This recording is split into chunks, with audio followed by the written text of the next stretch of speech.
হেমন্তের বিদায়ক্ষণে শীতবরণের এই সময়টাতে কাঁচা বাজারে আসতে শুরু করেছে শীতের সবজি। রাজধানীর বাজারগুলোতে সবজির সরবরাহ বাড়লেও দামে তেমন প্রভাব পড়েনি।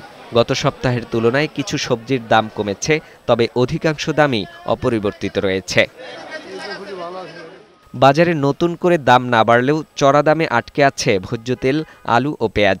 তবে স্বস্তির খবর, নতুন চালের সরবরাহ শুরু হওয়ায় দাম কিছুটা কমতে শুরু করেছে।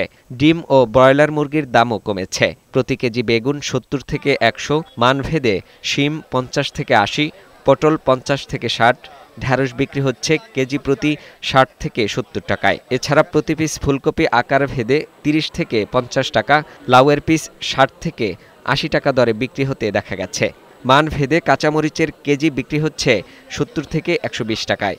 বিক্রেতারা বলছেন, সামনে দাম কমে আসবে। গেছে সপ্তাহের মতনই কিছু সবজির দাম আছে ২৮-৩০টা আইটেমের ভিতরে, যারা আমরা ৫০-এর নিচে একটা বা দুইটা আইটেম আছে, আর বাকি আইটেমগুলো ৫০-এর উপরে। বাজারে নতুন আলুর দাম কমতে শুরু করলেও দিন দিন বাড়ছে পুরনো আলুর দাম। প্রতি কেজি নতুন আলু মানভেদে ৯০ থেকে ১১০ টাকা এবং পুরনো আলুর কেজি ৭০ থেকে ৮০ টাকায় বিক্রি হচ্ছে। নতুন আলু বিক্রি হইতেছে ৯০ টাকা কেজি, পুরান আলু বিক্রি হইতেছে ৭০-৭২ টাকা কেজি।